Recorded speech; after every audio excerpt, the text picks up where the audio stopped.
And as Sori says, 125 gets you straight to the head of the line. You don't have to be a part of the alliance. You don't have to be part of the group. Wait a minute. And the biggest thing is you don't have to wait. You hop, skip, and jump right in front of everybody. 125 gets you there. You do that 3 times and then get mashed down to the $75 rate for perpetuity. Yes! Also, there is a band review option.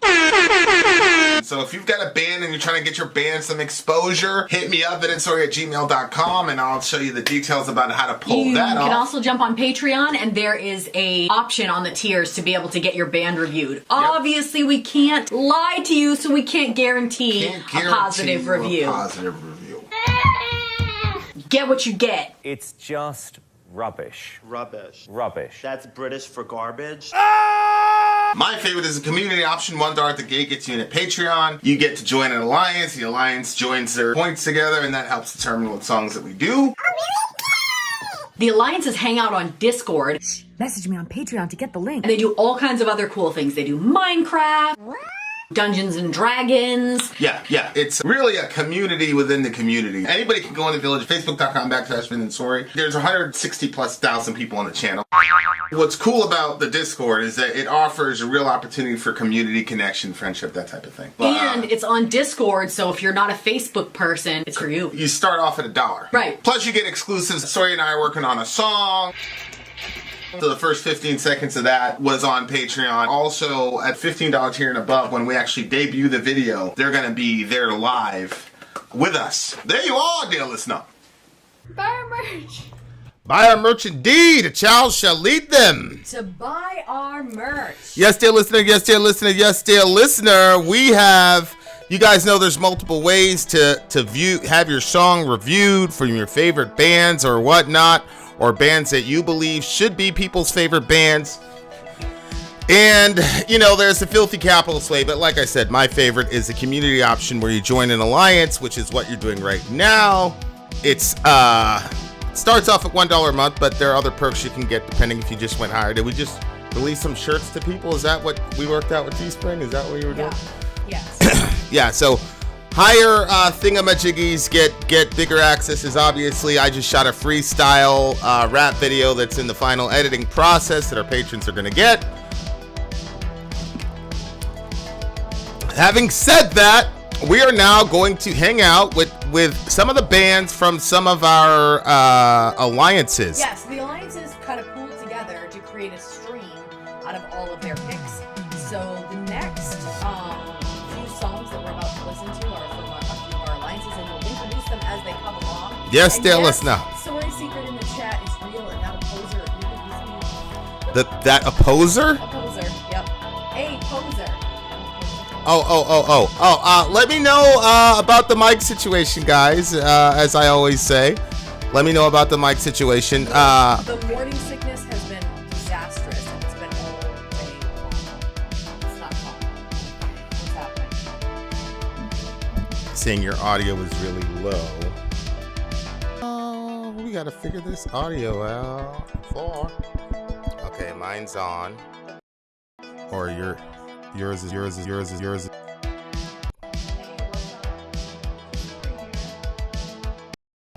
Yeah, go again. Hey, what's up? Can you guys hear me? Okay, Am I we're in too good loud shape. now, or We're in good shape. something? Great stories, volume. Say something. Don't say anything.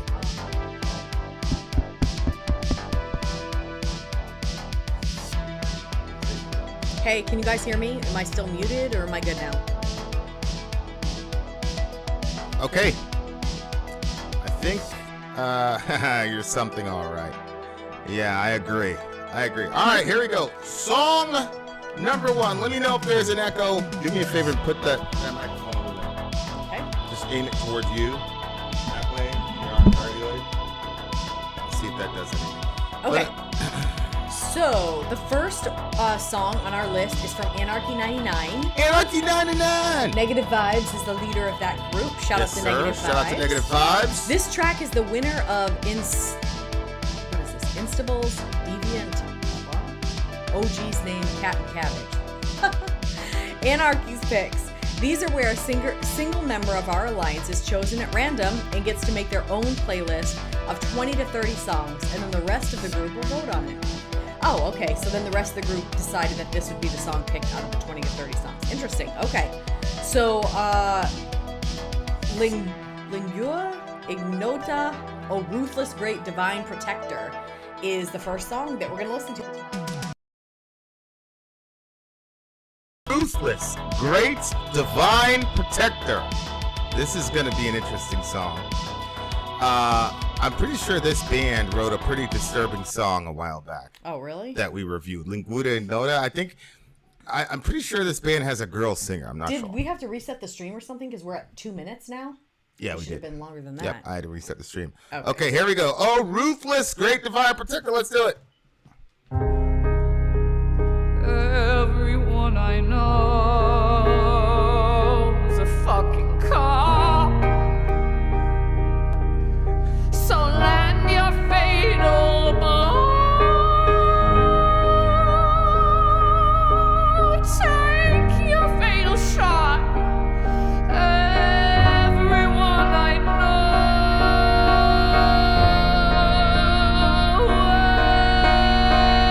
Everyone I know.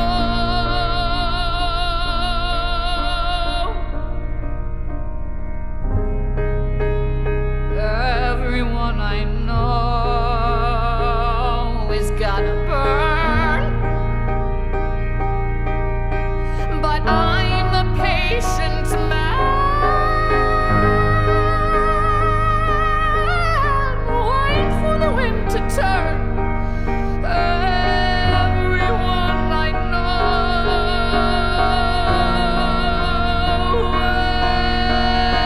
Everyone I know.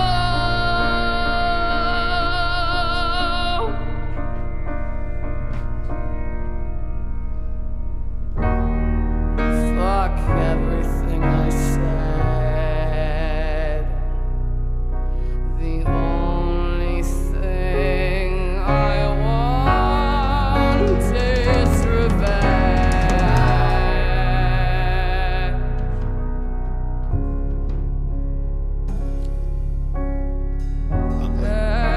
Everything you say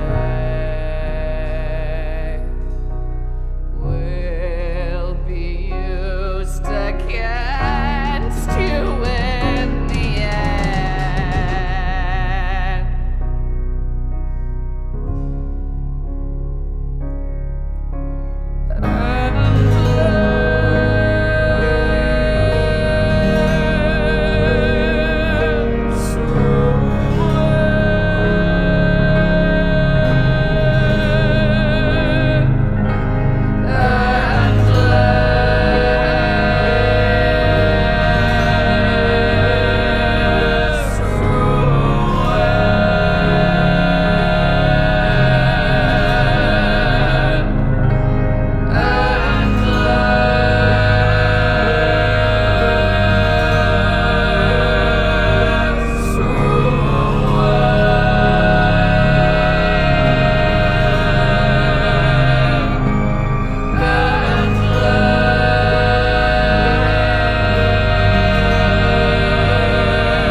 Have they told you that I'll take you for everything you've got? Ungoverned by any master, unloved by any god. Have they told you that my tongue is alight with violet flame? And every eye shall see me, every voice shall speak my name.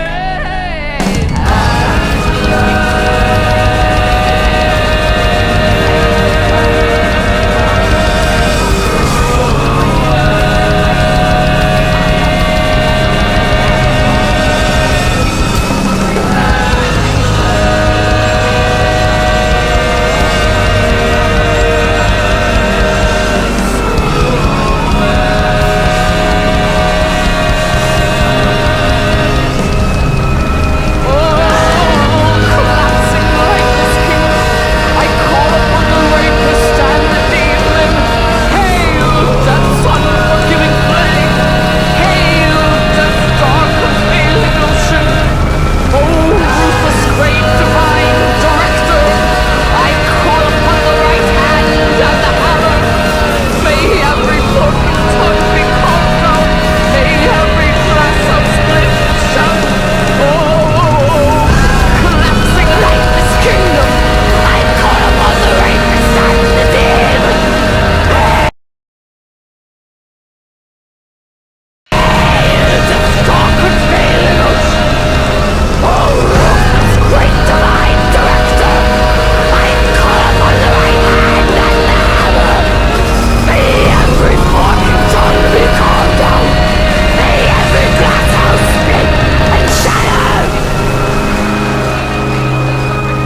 That last line, I think that they musicalized an actual prayer. Oh my god. That last one, didn't that sound like that would be some prayer on TBN that you would hear? Those last two lines? I guess. I mean, say that line back to me. I guarantee you that's like an actual prayer they got. May from every TBN. forking tongue be carved out. May every glass house split and shatter. This song, holy shit. Okay. These headphones, actually, they do. The sound is really good, but I could hear everything that you said, finally. I hate it when you say stuff and I'm like, huh? Yeah. Okay. Wow. Holy smokes. shit. Wow. Okay, first of all, I don't know about that demon part in there, but if I feel like that these weird ass people are my people. They This did another would one. be so fun to do, like, Didn't they do one with dogs or something like that? I don't feel know. like Let me. it was like weren't they doing like the serial killer? Because I'm pretty sure it was an Anarchy 99 set, and Let me just switch accounts. it was this band, but go in there and check. But they were really, the song was extremely disturbing. It was about it was about that woman that they named the movie Monster after, the serial killer woman. Yeah. But then but what was they got into her backstory? If the poison won't take you, my dogs will. Yeah, that one. Yes. Yeah. That song was mad disturbing, bro. Yeah, but isn't she the one that like was killing people that had hurt women? Was she the one? I don't know. Yeah, it was about Ideal Warnoss or whatever. Yeah, Eileen Warnoss. Yeah. Oh my gosh. I really like this. I Style, really, man. Well, you know the other song was good too, but I was just so disturbed by it. Yeah. That I right. couldn't listen to it Right. again. Yeah. But there's something really eerie Adding this to my playlist. Post-haste. unsettling about this song, and like I don't know how much to say, but I could see why a song like this would resonate very deeply with you. That's unnerving. Why? I mean, especially the last little thingamajiggy there. Ruthless, Long great live divine Chile. director. I call upon the right hand and the hammer. That part. Ruthless, great divine director, I call upon the right hand and the hammer. May every forking tongue be carved out, and may every glass house split and shatter. You know, like you can't throw stones in a glass house. Yeah. You know, it's about like If you live in a glass house, you shouldn't throw stones. that kind of hypocrisy. Like, Yeah. yo, you know what I'm saying? Yeah. Just that rage and the wanting vengeance and the wanting Yeah. you know. Yeah, but I'll like, show people who you really are. Type of energy. Yeah. Yeah. Well, for one, I like the okay, so like I could go and just like spend a bunch of money in a hippie shop because I love the feel that's in there. Okay. Like I feel like kind of free spirited when I'm in there. Like the clothes are kind of like airy and soft, and everything has that I don't know what that scent is, but everything smells the same in there. I just love the feel, the way that although I brought some negative energy in there today. I did. Because I was trying to buy those little empty pills so I could fill them with stuff. Yeah. And like on the shelf, the tag said $4.99, and when I got up to the register, they charged me $15. And I was on the phone, so I had to go back in, and they have a sign that says they don't do returns. Oh, no. And I was like, yo, you guys put that on the wrong shelf. All I kept thinking about was your mother. I was like, yo, she'd get this for free if not for $4.99. She would. Anyway, I had to just switch out. Guy got another product that cost me a little bit more, but anyway. Anyway, that was just like some ADD kicking in. So anyway, so like this singing style where it's like, I think probably it does take a certain type of talent to be patchouli. I think that's what it is. It's That's patchouli. literally what I had in my head, patchouli. I knew that Amy or Sadie would have it. I was like, I think it's patchouli, but I wasn't sure. So anyway, like, I'm probably gonna buy some of that. Patchouli? Yeah. Spread it on my clothes. I What love that is smell. it? What is it? I think it's a mix of different. Is it like a scent? Like Yeah. a cologne? The oil. The oil? What is it supposed to do for you? I don't know, but Have you I'm been telling making you, it makes horchata? me feel mad zen. I totally forgot. This baby brain is That's really, okay. really killing me. That's all right. Wow. That's all right. Wow. I'm sorry. You've been very patient too. Okay. So anyway, so that sort of shot kind of makes me feel that way. This music, this vocal style just makes me feel that way. It makes me feel like it's okay to be kind of crazy. Like there's a song, I said this before, Sai, I think SAI puts it out. Can't even remember the name of the song, but she's dancing all crazy, like very chaotically. She's done it in multiple songs of hers. I just love that. And this vocal style is like that. And the fact that it went from like this sort of like chaotic sounding vocal style that had a sort of sloppiness, but a determined sloppiness to it, to that sort of like, like that powerful, like it sounded like demonic, you know, like speaking something into existence, sort of. Yeah. Like, I don't know. I loved it top to bottom. I did feel like, I liked when it said, okay, fuck everything I said. The only thing I want is revenge. Everything you say will be used against you in the end. Endless ruin. And the way she did Endless Ruin was crazy. Yeah, but I flipped it. Now that I'm reading the lyrics out loud, I think she's talking about them, that they're going to experience an endless ruin. But I literally, sometimes I sit down and I think about all the stuff I've told you about myself, and I'm like, yo, you've talked way too much. You said way too much. And then I start getting like paranoid. I'm like, wait, and that was in text. I said that in text. What the fuck? I said that in text too. So and then I think of all those people that friggin' crucified you and you didn't say a word about all their batshit craziness. And then I say, okay, I think it's gonna be all right.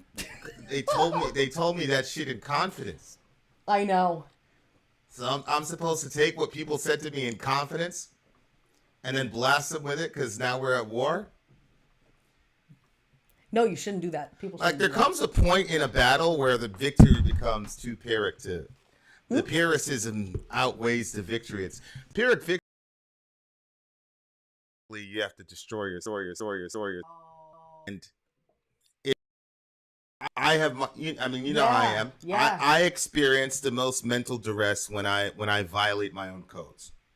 So, if somebody's is doing all this craziness, but my code is if somebody told you something in secret, you know, you take it to the grave. And, you know, obviously, you know, throughout my life, there's been applications of that, like officially, right? But that's just how I came up. So when, you know, people just have to understand the fragility of all relationships that they're in. And you just have to understand every relationship you have is extremely fragile, and that's why there is that phrase, you know, there's a, you know, all's fair in love and war. It's because of the fragility of relationships where one day you could be, oh, I love this person. Next day you're in total, complete jihad. And if you compromise who you are as a person, for me anyway, if I compromise my own my own codes and my own personal belief system because I'm at war with somebody, then I feel like I've lost. So when that situation was happening, I'm like, man, I'm not. Yeah. You know what I'm saying? It's not. Yeah. And plus now, I mean, good night. It's every single one of the people that had to comment, the people that shut the fuck up and didn't say anything are pretty much okay. It's the weirdest But all thing. the big talkers, every single one of them, they're in shambles. I'll tell you. Every single one of them are in absolute shambles. It's And I'm not very happy weird. about it. It's just, It's very weird. you know, it was just one. It's just one of those situations. People, I'd believing my own hype. I would believe my own hype for sure. Oh, about those people and their trainer no, come in my alive. ability to cast spells. Because, Oh, because every single one of them yeah, are. yeah. Well, I mean, look, man. You know, I when she said endless ruin, I agree she was talking about them, but I also think she was talking about herself. Because That's how I took it. But then when I read it out loud, I was like, oh, I think she's talking about them. anybody that embraces vengeance to that degree is absolutely signing their own death Yes, warrant. absolutely. You are going to feel it. They're securing their own ruin, and I think she's cognizant of that. Yeah. She's cognizant of that. So when she says everyone I know is a fucking cop, what do you think she meant? Like, for me, that was interchangeable for, you know, like, Okay, so like one time somebody they stole some stuff from my car, like a video camera and a GPS, which back at the time, no, the video camera they didn't take. They took the GPS. Video camera was in the back seat, but literally it was so messy they couldn't see that. But they took the GPS, and I was so frustrated about that, and I started feeling like the entire world was thieves. Like everybody I saw after that, I was like, oh, it's probably that guy. It was probably that one. It was probably that one. You know, like it was just... Yeah. So when she said everyone I know is a cop, I took that as like, whatever people group or whatever it is that kind of is going, whether it's the hypocrite or whether it's the overly religious person or whether it's literally the cops that won't leave your people alone, you know, like it's whatever group, like that's interchangeable for whatever group won't friggin' leave you alone. Well, the other thing about cops is that there's an uneven distribution of power, meaning if a cop catches you breaking the law, speeding, for example, they can be an annoyance and make your life miserable. If you catch a cop speeding, even if they're not going for anything, there's nothing that can be done. So there Citizen's are arrest doesn't happen in family dynamics and relational dynamics that function that way. Absolutely. Where, you know, this happens a lot with parents and children, where the parent gets basically to function like a cop. You have certain house rules, and the kids are beholden to them, but the parents are. And that's the reason why my 3-year-old can tell me, don't say that, Right. if he hears me say the F-bomb, and I have to apologize to him. Because I want to socialize my kids to not interact with authority that way. Yeah. I don't want my kids, this kind of went to the Second Amendment discussion we were having, but I don't want my kids to have this sort of unconditional acquiescence to authority. And I want them to be able to say, okay, this rule makes sense. I understand it. Let's apply it across the board. Right. Right? And well, I think if you can do that, then you teach your kids to have a healthy, they can stand up for themselves when there's an authority present or whatever without you don't create rebellion that way. So rebellion doesn't have to make sense. It just has to be like, okay, somebody in authority said something, so I'm going against it. Right. Only because they're in a position of authority, not because I necessarily disagree with what they need done or what they're asking to be done. Right. And that sort of,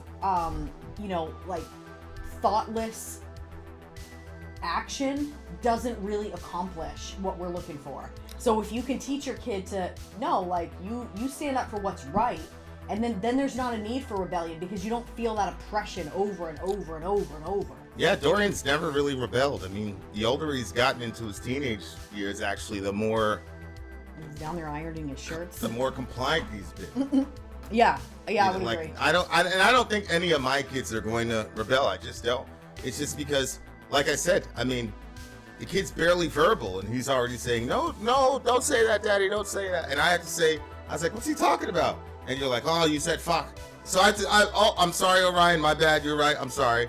And he's 3, but I don't care. I mean, that's the culture we have in the house. But anyway, we took too long on that. But if you have that kind of imbalance of power in the house, and some of it is just practically you have to have that, right? Because I can drive, Orion can't. Yeah, that type of thing. yeah. But if you get in a situation in your life where everybody's a cop, everybody's policing your actions, everybody's calling you out, whether you're right or wrong, but then you can't say to that person, well, you're wrong here too. No, it's a one-way relationship.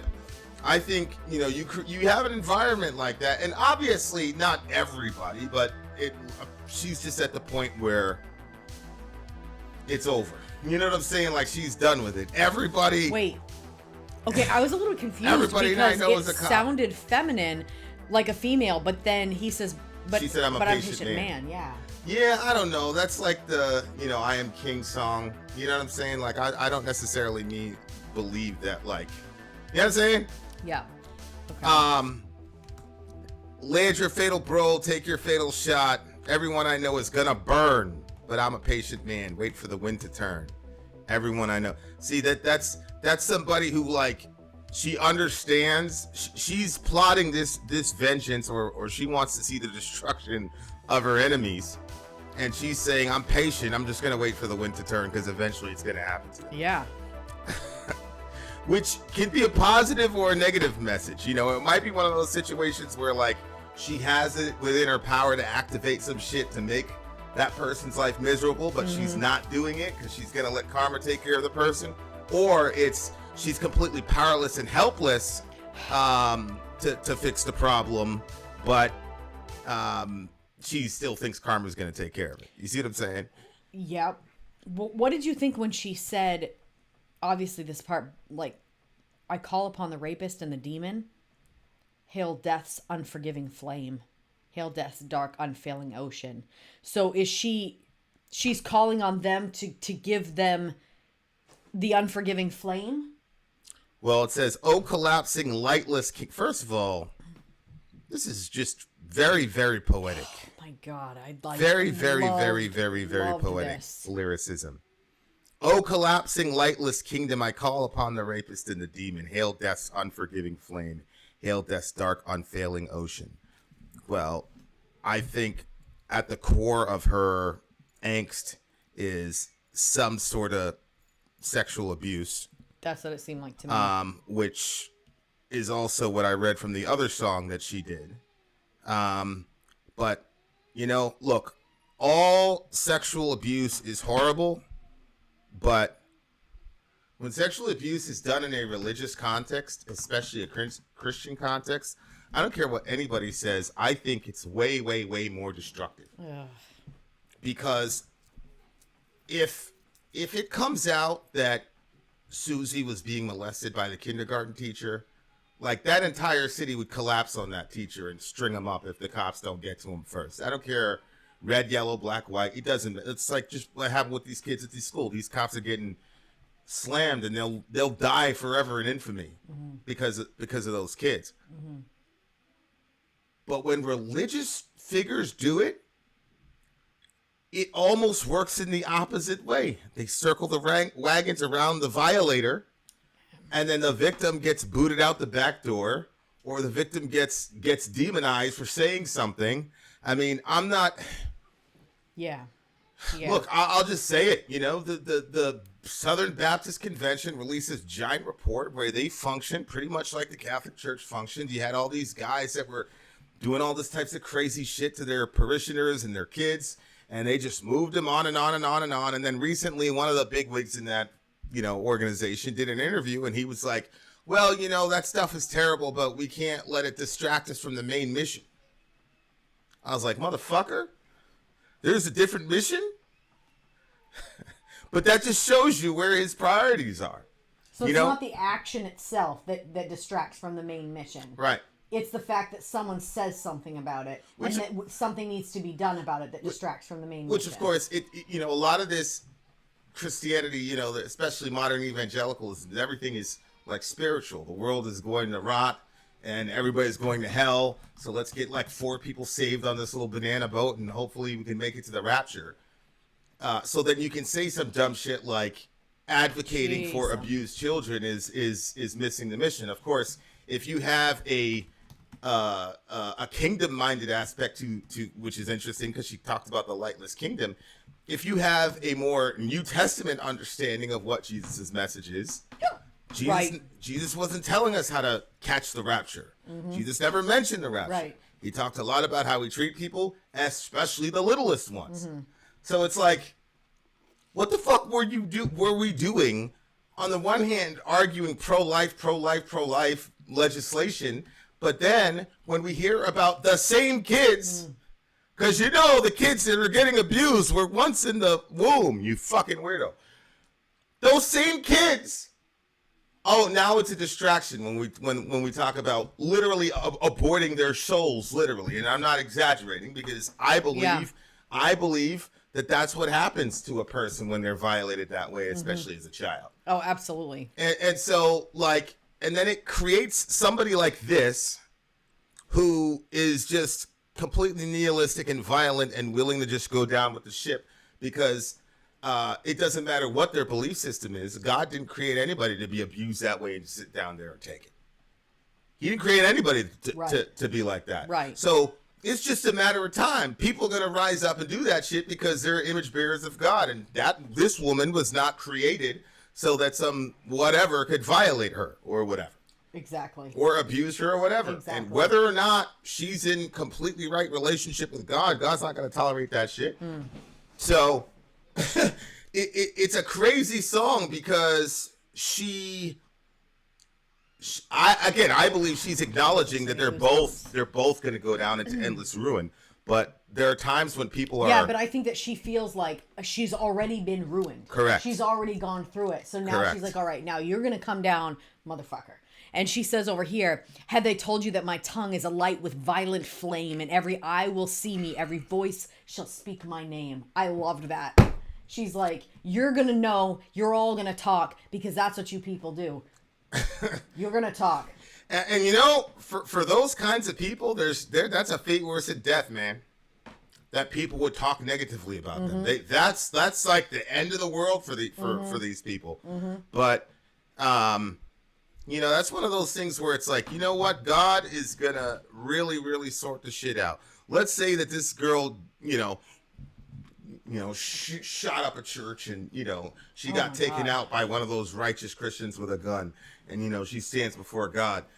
My bet's on her. My bet's on her as far as who received mercy. But this was a really, really good song. Very, very, very, very disturbing. Yeah, again. Mojo, exactly. Exactly. In some ways, the willingness of those to cover up the crimes is worse than the crime itself. Yeah. In that is a really painful angle of it, especially when there's people that you look at and you've trusted those people and you believed those people to be good people, and then those people end up involving themselves in covering stuff up and not speaking the truth or going after the victim, and that's a really, really hard pill to swallow. Yeah.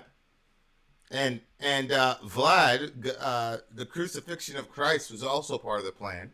But Herod, Pontius Pilate, the Jews, the Romans, Judas, all get held individually responsible because their motives were not to glorify God or secure salvation for all mankind. Yep. We're judged based on our motives, the motives of our actions. That's why we get judged. That's the area of judgment that God has for us.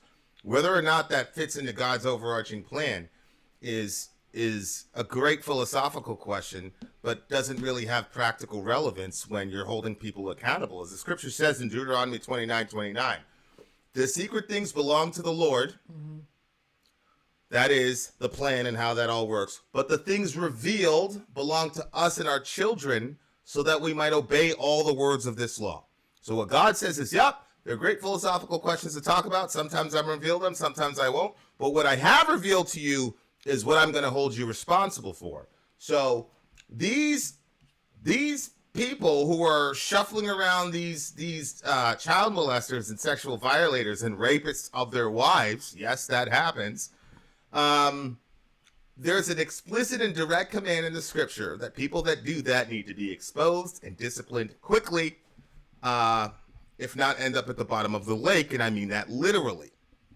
So to go from anyone who causes one of these little children to stumble, it would be better if you tied a millstone around your neck and jumped into the sea. To go from that, which is what Jesus said, to how dare you talk about Pastor Pork Chop? Mm-hmm. You're screwing up the mission. Obviously, something is crazy. Something crazy is happening. Mm-hmm. Something crazy is happening. Yeah. So I'm here for it. Unfortunately, it creates beautiful music like this that, ironically enough, could encourage a person toward vengeance. Me personally, Alive. That was the name of the Psy song. Me personally, I people say vengeance is sweet, but for me, sweetness is sweet. Mm-hmm. Happiness is sweet. Being happy is sweet. Being able to love people is sweet. There are bad people in the world that have hurt you, but you've also hurt people. Just think about the worst thing you've ever done to a person and strip away all the bullshit excuses you had for why you did it, and you'll see that there's people on the planet that could sit there and stir and brew about you and what you've done. But you know what? If I ask people what's the worst thing you've ever done, most people would have to think long and hard about it. You know what that means? That means that the person you hurt, you're not even thinking about. That's what that means. So So that means that you've got a person all over the planet sitting there obsessing about you. You don't even know who they are. You've forgotten about them because you're the perpetrator. So that's kind of my position on the whole vengeance factor. I've done enough shit in the world to where people legitimately have the right to want vengeance against me. And so I leave it in the hands of God. You know, my life is in God's hands, and he distributes correction or grace and mercy as he sees fit in my life. And that's why at some level you can't complain. But if you don't have that paradigm, I understand, brother, sister, but I'm telling you that the vengeance stuff will get you. I had to really work with that with the kids. Yeah. You know, I had to really, really work with that with the kids because, you know, circumstances with their mom and all this. And, you know, it's taking a burning coal in your hand and squeezing it harder and expecting that you're going to hurt the burning coal. Yeah. What's going to happen is, one, it's going to suck really bad at first. And then two, you know you're really in trouble when you stop feeling the burning coal. That's when you're fucked. And, you know, it's interesting watching some of these movies and shows where you get to track the descent, the downward spiral of people, and how crazy ego and all the other crazy shit that, you know what I'm saying? Like it's fascinating watching like how that one flaw unchecked can just erode a person and spit them out to the point where shit gets crazy. So, and that's why, you know, we have our merch. Maybe you're sick because of your secrets. I've never wanted to be that person. You know what I'm saying? I've never wanted to be that obsessive, crazy person that can't get over shit that happened to them 15 years ago. You know, I've always wanted to be like, you know, shit happens. People did shit to you. You did shit to people. Move on type of thing. And it served me so far. And then, you know, down the line, you hear, literally, it's everybody that was doing this. It's pew, pew, pew, pew, pew. It's pretty weird. That's what you get, bitch. I'm like, Lord, am I being kind enough to him? I don't want to get sniped when I'm not expecting it. All right.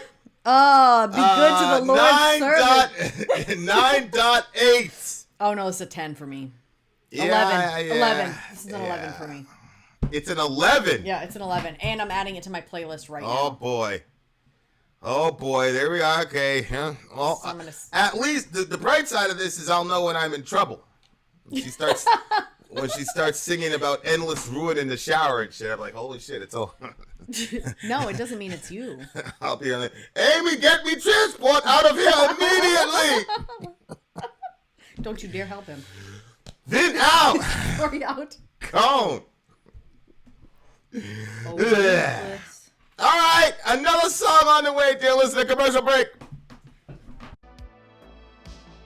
I'm Vin. I'm sorry. If you would like to get your song reviewed, dear listener, there's the filthy capitalist option. As Sori says, $125 gets you straight to the head of the line. You don't have to be a part of the alliance. You don't have to be part of the group. Wait a minute. And the biggest thing is you don't have to wait. You hop, skip, and jump right in front of everybody. $125 gets you there. You do that 3 times, and then get mashed down to the $75 rate for perpetuity. Yes! Also, there is a band review option.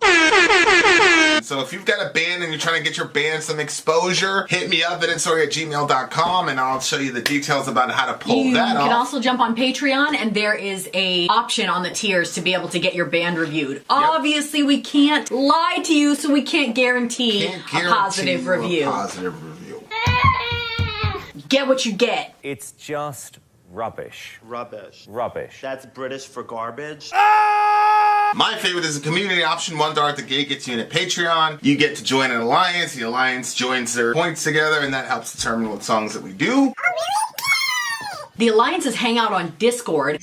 Message me on Patreon to get the link. They do all kinds of other cool things. They do Minecraft, Dungeons and Dragons. Yeah. It's really a community within the community. Anybody can go in the village, facebook.com/Vin and Sori. There's 160,000+ people on the channel.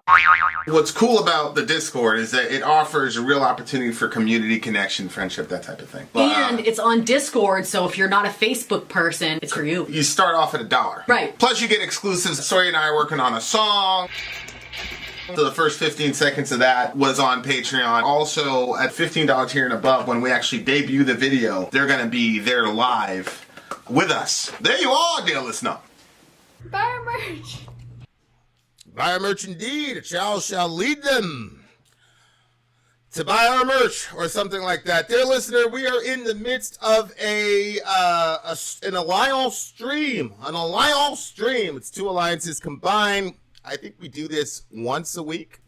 So if you're part of an alliance and you can find a way to angle to get your song reviewed, dear listener, it's there. I am just talking until Sori shows up.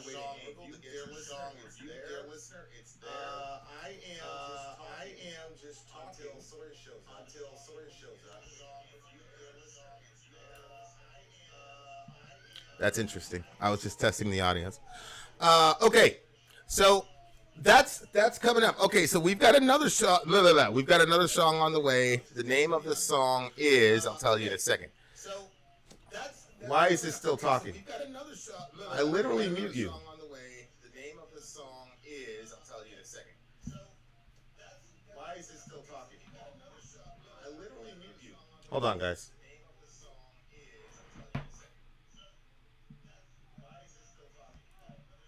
Oh, that's because there's two. There's two. Okay, there we go. I have done many things in a shower. I have never, ever beamed anyone up from it. Okay.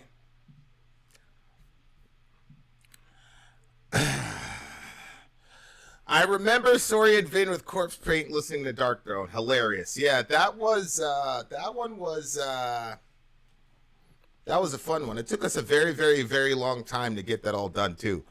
But we figured we figured that it would have been a surprise. Although people had sent us face paint and all this other stuff, so it wasn't a surprise to the folks. I think it was a True Cult had sent us all that stuff. So it wasn't a surprise to them, but I think it was a surprise to everybody else. Everybody got a kick out of it. Somebody texted me one time and was like, "You're appropriating our culture." It was pretty good. All right. She's back. Song number 2 is coming from a band by the name of Godflesh. Christbait Rising live at Roadburn 2011. This is the winner of the A99 poll titled All Things Industrial. Genre guidelines for this poll were anything industrial or industrial related styles.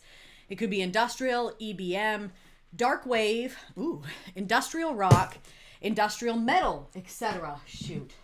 Just leave it. Don't worry about it. So, wow, the lyrics are very short. All right, here we go. The time has arrived. Would you say the lyrics are very short? Look. Godflesh, Christbait Rising. This should be interesting. Let's do it.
That was Godflesh, Christbait.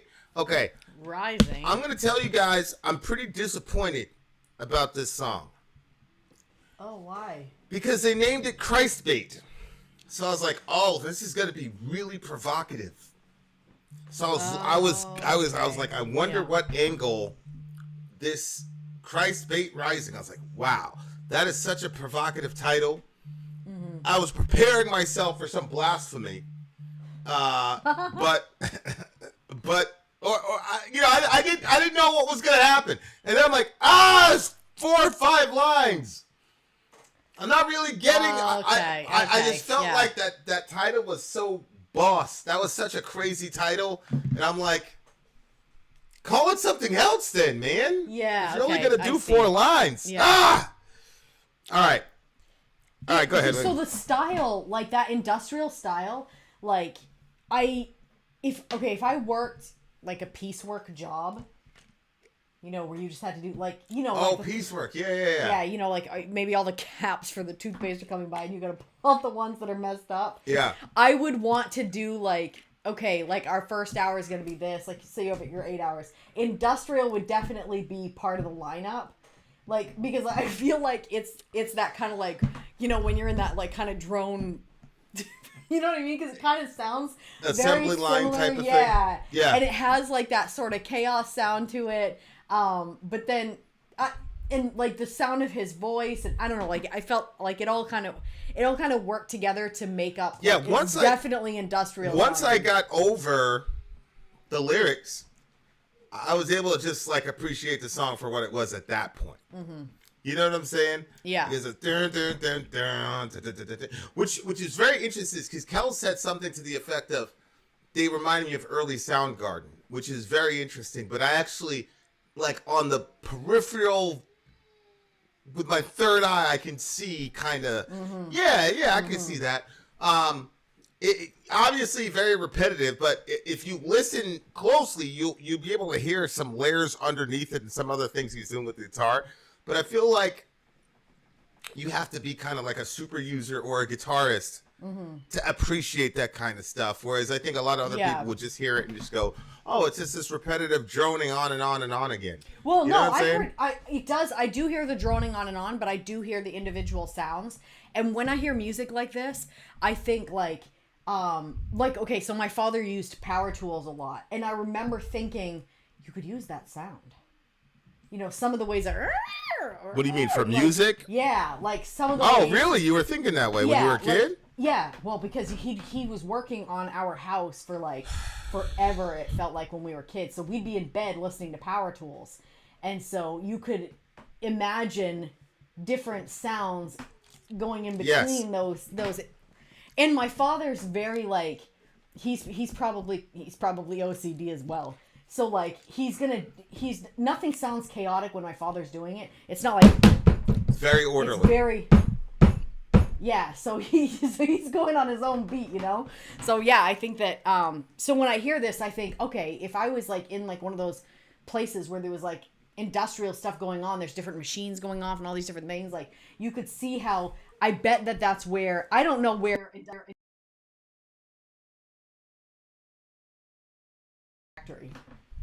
And they go, do something with this. The most popular, the band that's usually credited with it usually isn't, but Ministry was a early. Yes, we're here. Like industrial type band. I'm sorry, can you say that again? What'd you say? If you can connect the rhythms and textures of industrial to the feel of like a hot sterile factory, that really gets at the essence of the genre. Yeah, I think that's about right. Yeah, and it's very easy to do that.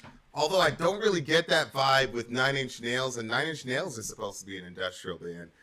Oh yeah. Marilyn Manson had you know, when I now that I've listened to because I listened to the Antichrist Superstar record. Now that you know we're in the channel, was there some industrial in Marilyn Manson's Antichrist Superstar? I mean, he's kind of poppy now, but hey, Marie Austin in the house, good to see you. Yeah, okay, so don't hold me back. This is my own hell. Christbait, Slugbait, rise and bring you down. Christbait rising in your own mind. Christbait rising, bleed dry mankind. That's still saying something. I don't know what it's saying. Well, what I took from it initially was the person's trying to rescue him from something, and he's saying, "Don't hold me back. This is my own hell." So in that context, Christbait would be that he would be the Christbait because people were trying to save him, basically. Oh. See what I'm saying? Yeah. But yeah. he's saying that he's basically a slug. Oh. So he's not worth. He's not worth saving, and if you try to save him, it's just going to bring you down, rise and bring you down. So that's what I got from the lyrics was basically that's what was going on. Oh wow, okay. Christbait Rising in your own mind, and then bleed dry mankind. Oh wow, okay. Yeah, so like in other words, you think that you're going to be helping me and things are getting better, but it's only in your own head, and in the end, it's going to bleed all mankind. Yeah, I'm just anybody that bleed. runs into me, I'm just gonna bleed him dry. Oh my god. You know what I'm saying? Is probably has some sort of drug addiction issue or whatever. But you know, wow. those people tend that's to some attract awareness. people with savior complexes. You know, you want to save them, that type of thing. And you know, to be honest with you, I don't know what is the right personality type or psych profile for a person that supports those folks. Like I know personally, I can't do it. Like I know personally, because you've done it you did it. We didn't really do it. When I say people that work, I'm talking about like the Teen Challenge, the people that are burying people once a month type of situation. Yeah. The people that are like I mean, we interface with people when they're in crisis, and then we sent them to rehab or whatever. Yeah, But yeah. the people that actually do the rehabbing and all that, like No, I changed my mind. That is a we were completely talking about different two skill different set. things. I was talking about somebody that drags somebody down rather than allowing that person to actually help them. oh. I've seen you do that, but as far as I think that would be terrible for you. Really, really terrible. Yeah, I think I could do it easier than you could do it. Yeah, you could. You can't save everybody, you know. But you know, I came to the conclusion I can't save anybody, and that's different. That's a completely different paradigm shift. Yikes! But once I got that understanding, you would think that it was bad news. It was the best news of my life. Liberating, probably. It's very, very liberating because now, like you know, Yeah.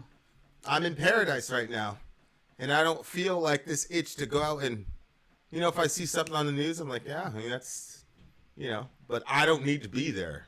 Yeah, it's so funny because before, like, anytime... The Beatles discovered Christianity. No. I want to wear that. I love doing it. Hey, like, everything is the Beatles is everything to this guy. The Beatles discovered Christianity. Listen, as soon as I saw Yoko Ono's little bum, I immediately thought of Dwayne. I said, there's no way you can recover from this. Okay? I'm not sure I can follow John Lennon when he clearly doesn't make very good choices. Number one, allowing that picture to be taken and shown to the public. Why would they do that? How could you? I mean, if the contrast. she had a rump like yours. Stop, babe. But I mean, anyway, back to our regular scheduled program. More Lennon when they have their they're never gonna let that one go. Never. I love it. Yoko Ono is more than her bum. For sure. All right, what do you give the song? It's a 5 for me. Okay, so when it started, it was like a 9.2. It did feel like it dragged on, like, for a long time. And then I felt like I was one of the peace workers. Peace workers? The peace workers that have to pick the stuff off the thing. Oh. Do you call it something else from where you No. come from? Well, no, I've never. We just called it slavery. She's a babe. I mean, I guess you could say the cotton thing is piecework to a degree. We just call that slavery. All right, rate your song. 7.3. La ilaha illallah. John and Yoko discovered nudity. Yeah, I bet they did. I'm pretty sure if Adam and Eve saw that, they'd be like, y'all need to cover up immediately. Cover up right now. All right. I'm glad they found each other. You know, they were both on the opposite ends of that spectrum. We are not even. Well, we don't know if John was on the opposite ends of the spectrum because it's all relative. His bum was in there. Yeah, it's all relative, though. I don't You see think what I'm so. saying? We don't know. Maybe his bum was flat. Maybe his bum was flat. But then No, when that you that compare crack to, went up way too when you high. compare it to Yoko, you know what I'm saying? I don't know, man. Somebody did that and thought it was a good idea. Well, we're talking about it, so it was. That's a very... Honestly, my memory is really bad, but that's burned there. Next song on the way, dear Shout listener. out Vin to out. Press start with BJ and K. Say Sorry, goodbye Al. to the people. Go.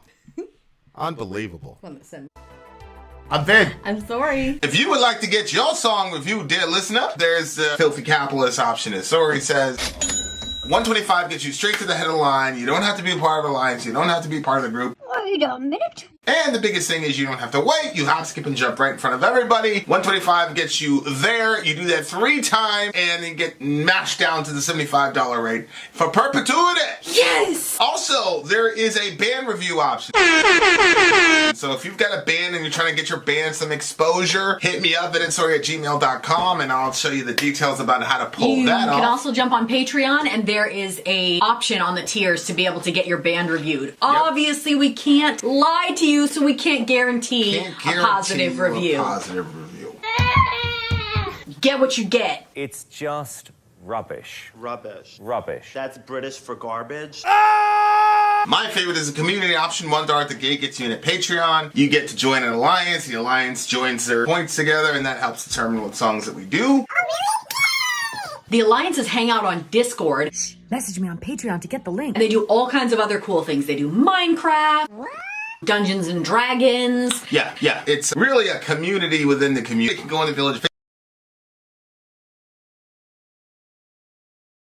Cool about the Discord is that it offers a real opportunity for community connection, friendship, that type of thing. And it's on Discord, so if you're not a Facebook person, it's for you. You start off at $1. Right. Plus you get exclusives. Sori and I are working on a song. So the first 15 seconds of that was on Patreon. Also at $15 tier and above, when we actually debut the video, they're going to be there live with us. There you are, dear listener. Buy our merch. Buy our merch indeed. A child shall lead them. To buy our merch. Yes, dear listener. Yes, dear listener. Yes, dear listener. All right, dear listener. We are in the midst of an alliance stream. Yes, there's multiple ways to get your song reviewed, but my favorite is the community option. You already heard that in the commercial. $1 gets you in, and we do it once a week, right? Oh yeah. Minimum likelihood of your song getting played. Pre-season, we're working on different ways to make that happen even more for our friends in the alliances. Song 3 is the Catafalque-Szarvas. This is for the Szarvas. this is Maybe for it's the- Szarvas. Szarvas. This is for the Extreme Underground. The leader is Kellandros. Okay. This is Kellandros' crew. This should be interesting. Let's go. I figured Kel would have a little, what do you call it? Little write up. Little write-up for us, that bastard. Okay, here we go. At least phonetically, Kellandros, put it in the, so we don't look like chumps trying to pronounce this person's name. All right, here we go. Thy Catafalque. Yeah. Let's do it. It's in another language. So I'm gonna click on this. Damn him. I go. Send me that link, please. Por favor. It's playing now. Can you hear it? Yeah. All right, good. The song means deer.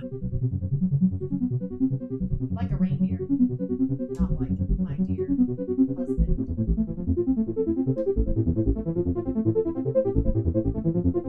This is interesting. It is.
No. That's it? I literally thought it was about to go into more. Yeah, no, it's done. That was an odd ending. I did not expect that. Okay. They're gonna get docked on my scoring because it was too short. You can't do that. I wanted even more. Yes, I've docked people for going too long. We've docked people for going too long. I've said, hey, that's a half a point for that extra three useless minutes. We could have used a couple more minutes. We could have used, I feel like we could have used another minute and 30 seconds of this song. Okay. All right. These guys are like, yeah, that was abrupt. Exactly. That's what she said. Dwayne. Yeah. Okay. Lyrically. That would be Blind, BC. BC's like, I only like one chord song. I said, which chord song was it? He goes, Are You Ready? They were playing it at a bar in Baltimore before they were big. First song on the first album, I believe. Yeah, that's called Blind. It's got one of the most famous riffs in the world. What the hell is wrong with you, BC? All right, continue. Wait, speaking of BC, it's BC's birthday yesterday. Happy birthday! Was it? Yeah. Oh, happy birthday, BC. It's good that you were born, sir. Okay, so lyrically, I couldn't help but, like, you were seeing the lyrics, right? Okay, so it says, Dear, run, dear, it's a world of fog, a dream forest. There's no magic in reality, nothing but atrophy. The years break with silence to shards, like me, the rain, get me after all. Life is a dream of autumn, I'm also a rain, get me away after all. And then, it's got basically the same theme. The words change just a little bit. But when it says the years break with silence, the shards like me, and it talked about like atrophy and stop. What? People are saying they can't hear you, but I'm seeing that is going. Okay, they said it's fixed. Maybe I hit the, you know what? Can we just put this behind? Yeah. Maybe that's. Do you think that's what it is? Well, sometimes if you like touch this thing, it like cuts out. So maybe I touched it and it cut out.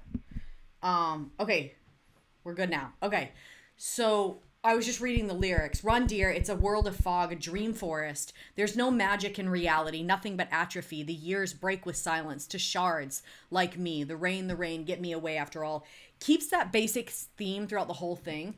And one was we watched that documentary yesterday, and it was talking about, like, I'm not going to get into it because I know we're going to get into that on the other channel, but in it they were one person was talking about kids and their belief in Santa Claus, and the one person was saying, well, that's the reality for them and stuff, and like the way that a child gets to look at the world, there's something to be taken from that. Like everything is a wonder. Look at this, look at that, and like everything has potential to them, and they'll see something shiny that's like completely worthless, but they think it's a treasure because it shines. Like there's a bag of these little rocks that you can get literally at the dollar store, and they're kind of like iridescent. A whole bag of them for $1.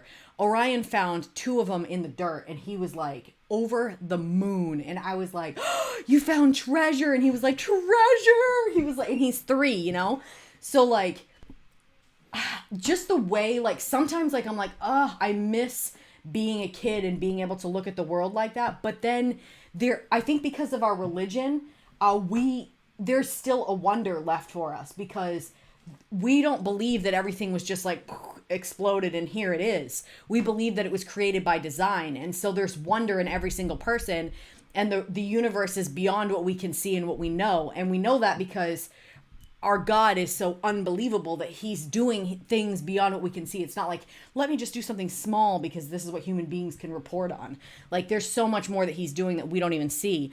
So like I was listening to this thing by Jordan Peterson. He was talking, I wanted to see from his point of view why he thinks people are so unhappy. One of the things he said was he believes our diet is bad and that people are eating too many carbs and it makes them unhappy because the bacteria are off in your belly and stuff. But I just thought that was interesting. I do believe gut health is a major thing. Yeah, man. I do think that is part of an issue. But he was talking about, like, depending on what your worldview is, and if you have a nihilist sort of worldview, and you don't really believe that what you're doing right now is going to matter in a million years, then it does kind of take the spark out of a lot of things, because it's like, friggin' everything's pointless from the time you wake up till the time you go to bed. And if you have that mindset, like, how can somebody day in, day out, year after year after year, with that belief system, like, that's exhausting.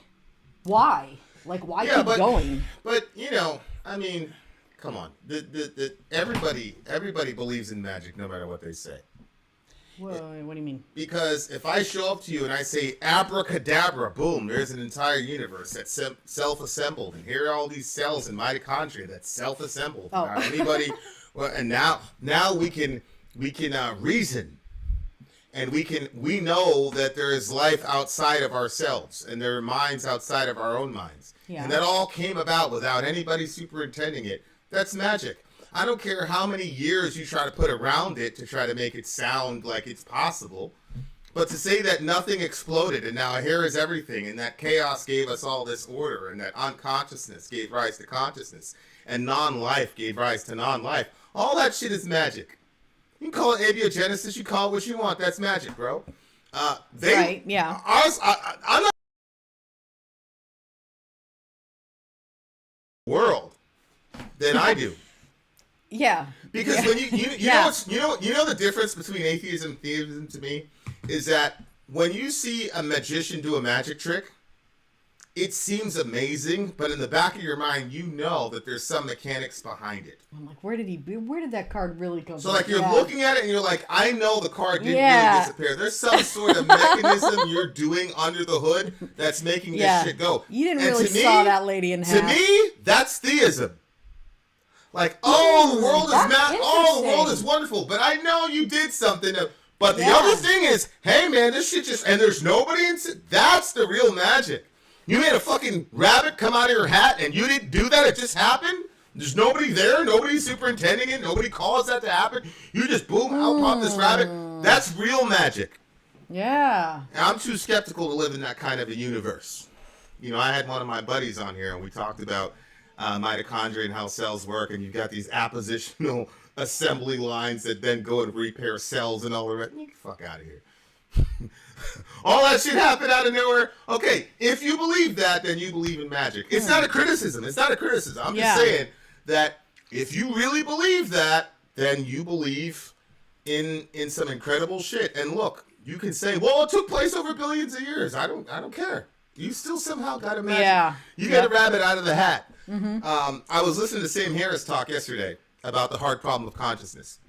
Okay, so the soft problem of consciousness is what's the relationship between the physical mechanisms within the human being and how that relates to consciousness. And so you've got, your cornea, your eyes, your brain, that type of thing. As that Andrew guy that you listen to a lot, the eye is actually an extension of the brain in this guy's. The motivational guy. Yeah, I stopped listening to him a while ago. I forgot about him. Yeah. So that's a soft problem of consciousness that can get solved by circuitry and mechanisms and all that. But the hard problem of consciousness has to do with qualia, meaning, why does a strawberry taste like strawberry? Yeah. People say, you have your taste buds. Yeah, but why do those flavors affect your taste buds that way? Why do you see white as white? And people give these simplistic answers. I was listening to Sam Harris yesterday. He said it's a miracle. Sam Harris used the term miraculous. Really? He said it appears to be a miracle. He says when he's talking about the hard problem of consciousness, dealing with qualia. So it's like, so to me, and you know what's really fascinating is that,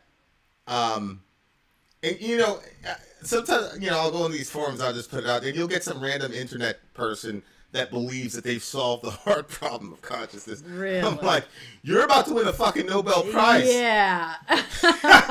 Okay. Most of the time, what do they say? Most of the time, they go, well, it's circuits in your brain. It's like, no, that's the soft problem of consciousness. Yeah. That's how you're able to apprehend, quote, reality. But the qualia, your experience of said reality, why does a headache hurt? Why does a nerve make you hurt? How does that work? There's been no clue. Since the problem has been introduced, really? There's been no solution. So Yeah, so it's just, it's of course Hoffman has a solution, which is to say, well, you will never solve the hard problem of consciousness from a materialist presupposition. So it's not a problem if you don't start as a materialist. Mm-hmm. But if you start that the physical world is all that there is, good luck. You somehow booted this is Hoffman. You somehow booted consciousness up from not even non-living matter, non-sentient matter. Come on, man. My point is, you're never going to figure out the hard problem of consciousness will never be resolved from a materialist standpoint. Mm-hmm. And that's why, the quantum physicists and all the rest of these folks are starting to gain more and more and more popularity, because materialism is completely insufficient to understand the world that we're in. Mm-hmm. So, that's where I'm at with it. When we're just talking about, I am not saying that the hard problem of consciousness proves God. I'm not saying that. What it does do is it disproves materialism. But disproving materialism doesn't prove God. Mm-hmm. All I'm saying is, if you're gonna say I'm just married to too much reality to believe in magic, that's fine. But then you can't be an atheist, right? Because you've got life booting up from rocks. You've got non-sentient matter giving birth to the most complex. How the hell did you get from a dust mite to a box concerto or whatever? You believe in magic if you believe that happened without any sort of superintending at all. Yeah, E.T., literally I was thinking about your email when he was talking. Oh, so you saw his email, you didn't read it to me? Yeah, I didn't. Yeah, this is how I'm treated, A.T. Yeah. This is how I get treated in this family. I was actually in a meeting when I was reading it, and I was like, I need to circle back and read that when I'm not in a meeting. And then my baby brain kicked in, and that was that. How is anything a miracle if we follow the laws of nature? Well, the laws of nature haven't described to us how we got consciousness in the first place. As a matter of fact, the laws of nature can only be apprehended by consciousness, which means that the laws of nature will never explain consciousness to us, because we need consciousness as a prerequisite to even understand laws or nature or the laws of nature. So my point is, materialism as a guiding presupposition for interpreting reality is just dead. It's dead before it got off the bat. Mm-hmm. So I'm not saying that disproving materialism proves theism. What I am saying is that whether you're a materialist or not, we live in a world full of wonder and magic. Mm-hmm. However you want to say it. Whether you say that there's somebody up there superintending all this stuff at the micro and macro level, which brings about a whole other set of questions. Or if you say nothing happened and cells and entire systems and they just appeared as brute facts, that's fine. But that's some magical shit. But I love the song. I love the song, and anybody who's done any hard looking at nature or the world has to ask themselves these questions. Like, if you don't ask yourself those questions, then I don't think you're paying attention. Mm-hmm. Okay. I loved the sound of it. It went a lot of different places, and it made some transitions that I wasn't expecting. We looked at what? No, I'm just disagreeing with AT. No, I don't believe that nothingness is possible. My stance is that if nothing existed, then nothing would exist, as represented by 0 plus 0. Not to be funny, but 0 plus 0 is always going to equal 0. So if there is ever a time when there was nothing, then there would be nothing. That's my perspective. Okay, what do you got? What'd you get the song? I'm gonna give this one an 8.4. 9.4. 9.4. Yeah. You literally believe in magic, Vin. Yes, BC. That's what I've been laboring to explain to everybody, that everybody believes in magic, BC. I've been laboring to explain. Babe. Some of the ways that you talk is so funny to me. How many times did I say we all believe in some form of magic? I know you did. You said it a lot. You did labor. I agree. La ilaha illallah. All right. What did you give it? I gave it a 9.4.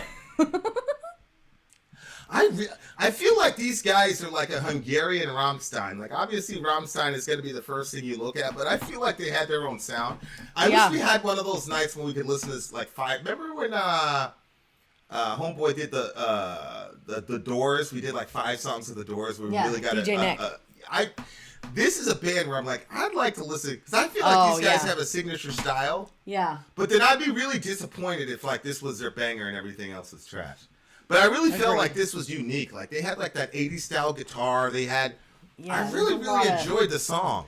Yeah, the transitions were nice. Is I don't know who's in that alliance, but is this like normal for them, or did they just strike gold with this song, or was this just one of those good introductory songs? You know how sometimes we're like, this is not an introductory song for this band. All right, I thought it was a 9.9. I really love this song. There you are, dear listener. 9.9. I just said 9.9. Okay, I didn't hear you. I didn't hear you labor the point. All right. Vin out. Sorry, out. Gone. We live in a world of physical laws. Nothing magical. Nothing magical. Fractals. Look up fractals. Nothing has ever existed. Okay. I feel like I'm misinterpreting what you just said, BC. This band. Hey, he said this band copied the Beatles. She's laughing from the other room. Hey, that was Dwayne. Well, yeah, you probably figured it was Dwayne, but yeah. I really like this song. They did a really good job on this song. It is never stated how radical the idea of nothing is. Nothing can't produce anything. There are no states or hierarchies in nothing. Nothing isn't space either, as even space is something. Correct. Yeah. For the record, nothing doesn't have ontology. People in the West have such a skewed notion of the word.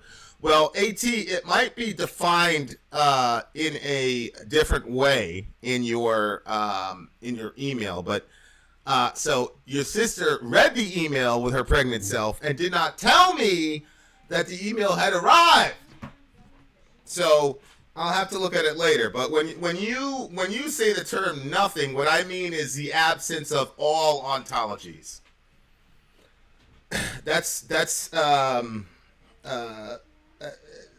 It's a state of the complete negation of every ontology. That's how I look at the term nothing. Hey, Controller of Minds! Which band is up next? I'll give you a sneak peek, Control of Minds, since you're my buddy. The name of the band is Tankard, and it's called Die with a Beer, I think, in Your Hand. So it's Tankard-Die with a beer in your hand. Ah! She said nothing to you, Vin? Sadakt. She said nothing to me.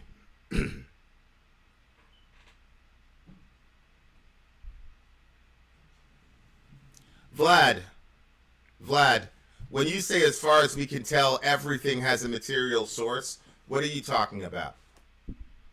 Because what's the scientific proof that consciousness has a material source?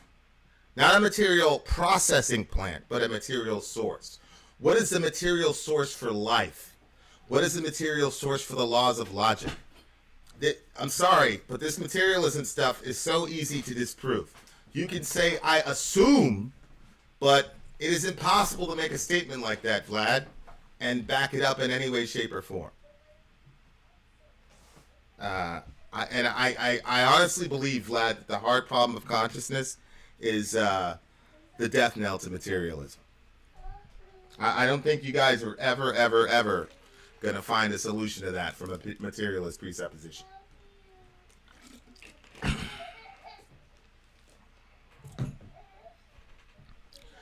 Yeah, but if you say they are descriptions, it doesn't mean anything because they're metaphysical phenomena. The reason that you're saying they're not things is because they're not physical things, because your materialist presupposition tries to pretend that non-physical things don't exist. But we know that the metaphysical world exists because we know that the laws of logic are true and are born out in the physical universe.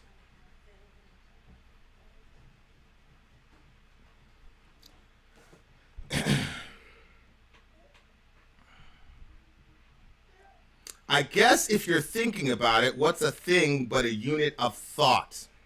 Correct. Correct. I agree, AT. And there is no thing that you can interface with in the world without first a subjective experience of thinking about it from a human being standpoint. So you have no experience of the, quote, physical world without forethought, without the ability to think and reason in the first place, which gives rise to the theories that a lot of what we call the physical universe are simply projections, i.e. Don Hoffman conscious agents theory.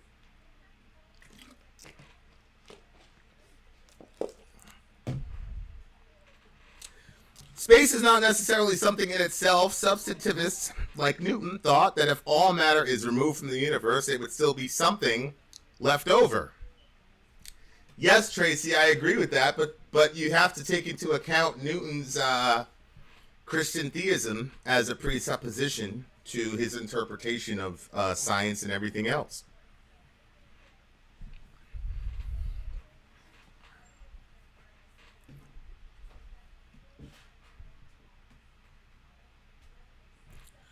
Vlad. First of all, Vlad, everybody has presuppositions. You cannot reason logically without them, number one. Okay? Number two, what you said was, let me read exactly what you said. As far as we could tell, everything has a material source. That's not true. That's completely untrue. What do you mean as far? Okay, so what is the material source for life? What is the material source for consciousness? Vlad, are you saying that consciousness is a physical phenomenon? Vlad, how do you explain people that peer-reviewed documents that talk about people that experience consciousness in a brain-dead state? How does that work? Because we've got peer-reviewed documents that talk about that. So, again, Vlad, materialism can help you with the soft problem of consciousness, but it can't help you with the hard problem of consciousness, and it definitely can't help you with the origination of consciousness. Okay? Look, I'm not saying it proves God. I'm just saying that materialism is dead in the water. That's all I'm saying. Okay. We got another song. Commercial break on the way. I'm Vin. I'm sorry. If you would like to get your song reviewed, dear listener, there's the filthy capitalist option, as Sori says. 125 gets you straight to the head of the line. You don't have to be a part of the alliance. You don't have to be part of the group. Wait a minute. And the biggest thing is you don't have to wait. You hop, skip, and jump right in front of everybody. 125 gets you there. You do that 3 times, and you get mashed down to the $75 rate for perpetuity. Yes! Also, there is a band review option. So if you've got a band and you're trying to get your band some exposure, hit me up at insori@gmail.com, and I'll show you the details about how to pull that off. You can also jump on Patreon, and there is a option on the tiers to be able to get your band reviewed. Yep. Obviously, we can't lie to you, so we can't guarantee a positive review. Get what you get. It's just rubbish. Rubbish. Rubbish. That's British for garbage. My favorite is a community option. $1 at the gate gets you in at Patreon. You get to join an alliance. The alliance joins their points together, and that helps determine what songs that we do. The alliances hang out on Discord. Message me on Patreon to get the link. And they do all kinds of other cool things. They do Minecraft, Dungeons and Dragons. Yeah. It's really a community within the community. Anybody can go in the village, facebook.com/Vin and Sori. There's 160,000+ people on the channel. What's cool about the Discord is that it offers a real opportunity for community connection, friendship, that type of thing. And it's on Discord, so if you're not a Facebook person, it's for you. You start off at $1. Right. Plus you get exclusives. Sori and I are working on a song. So the first 15 seconds of that was on Patreon. Also, at $15 tier and above, when we actually debut the video, they're going to be there live with us. There you are, dear listener.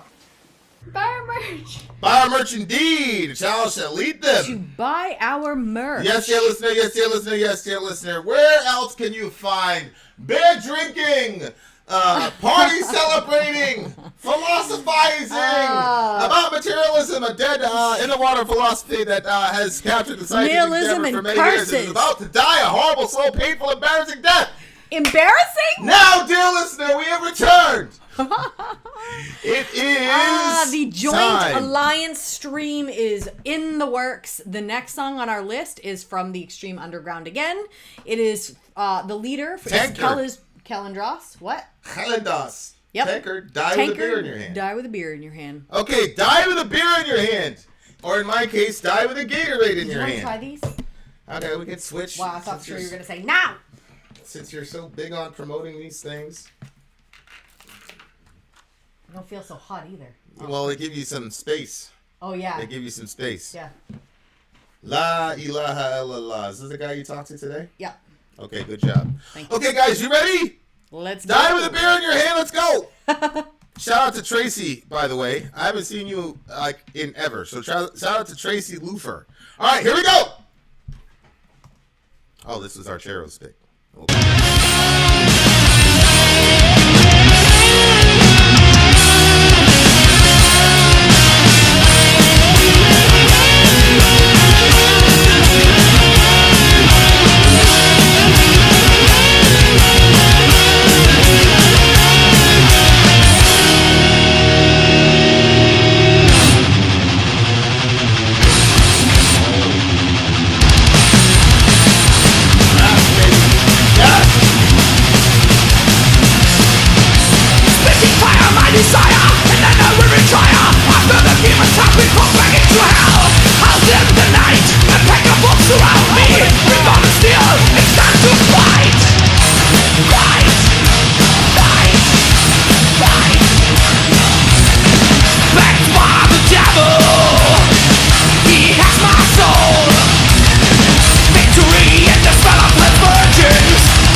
What an amazing song!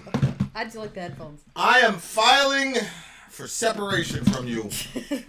How dare you? Do what you have to do. How dare you say you didn't like this song? I think this is... How dare you? How dare you say I don't love the kids in America? How dare you? How dare you? What did he say? We talked about the graves. How dare you? How dare you? You know he did a show. He and did? It flopped. Did? He spent like $63 million on his show. And No it flopped. way. Babe, Yeah. did you like these? These big corporations don't understand. Nobody cares about this stuff anymore for the media, bro. We're not listening to y'all no more because you keep lying. Okay, how could you? Yeah, I did like it. It was really awesome. How could you not like this song? I just thought it was... We have the beer of fire. Stand up and fight, you losers. Take a back seat. Tankard is back, and we're doing it right. The name of the band is Tankard. You know, like how people go like, "Oh, this guy's tanked. He's drunk." Yeah. So the whole name of the band is Tankard. So like I feel bad like celebrating the song a little bit because it's Why? like an ode to alcoholism. Like they named their band basically. It means like shit-faced drunk. Like a guy's tanked. So they named the band like Tankard. Look, AT's on my side. Yeah, that's because AT, he's a young buck. He doesn't understand the value of alcohol yet. What is wrong with you? Couple marriages, couple kids, and you'll be Wow. you'll be loving this band as well. Okay. All right. Oh, Exactly, Vad. this was the winner of Thrash, but not from the Americas poll. Yeah, you know how Americans are. If it's thrash, it's got to be Slayer, Metallica. I just... What about Tankard? What about Germany? Shout out to Germany, by the way. Lyrically... the shipment is on the way. Yes. Lyrically, I felt like it was, like, childish. The rhyming scheme just had, like, a very juvenile sound to it. I wasn't a fan. And then, like... Dwayne. Yo, Dwayne's on fire today. Everything Dwayne says is funny. What did he say? Now. I don't know. My score is correct. 1.1. 1.1. How dare you? Where's Controller Minds? Controller Minds, support me. This is a great song. If Controller was here, he would support me. He wouldn't let all these people diss on my band like this. Alcohol, my nightmare. I know, like Nightmare. Yeah! It's just It's light. not a nightmare, it's Lightmare. Also, it could be a light beer. There's a lot of ways that could go. It just sounded... And then, I have to say, Victory in the smell of Hell's Virgin diving in that hole was so friggin' nasty to me. We wouldn't smell hell hole. And then my suspicions were confirmed later when he said pussy hole. It's very disgusting. And then just sonically... He said, we have a goal. Okay? Before he talked about, the body, he said, we have a goal, damn it! These are driven individuals. They're focused on alcohol and the ladies. A good appreciation. All right, for God's creation. And I okay. thought, so when I heard the name of the song, I thought it was going to be like one of those... remember when we used to get to review those really fun songs? Who did them? It was like Crazy Al or Crazy Jim. What was it? Remember that guy? Weird Al. Weird Al. Crazy Jim? How the hell did you get Crazy Jim out of Weird Al Yankovic? I did start out with Crazy Al or something. Crazy Al Weird Yankovic Jim. That's his name. That fella over there. I'll tell you why. I'll tell you why. No, you have to go more. I'll tell you because it's like... That's okay. shrill. Yeah. That's shrill. Yeah. Yeah. Okay. Anna was very shrill today. Babe, Holy shit. I literally don't know how you can listen to that woman. There's like some days where when he has it on, I tell him, you have to turn this off. And the thing is, I'm an equal opportunity because it's both her and Jank. And sometimes he bugs me way more than she does. Lust for metal. Cry for Look, battle. You don't want me talking about your people? It seems we're not in sync. Our feelings differ, yet we're all doing well. We have a goal. You bastards shall be done for. You don't drink beer? Die, my friend, because this is the end. Make a final stand and die with a beer in your hand. Die, my friend, because this is the end. Make a final stand and die with a beer in your hand. Can you imagine being a father and seeing your son upstage, influencing thousands of people to die with a beer in their hands? That's peak masculinity. Who are you? What do you mean? He's got bras, he's got bitch, he's got beer, he's got a band. The virgins from hell? That's all you need is bitches, The beer, and a smell? band. That's it. You're good.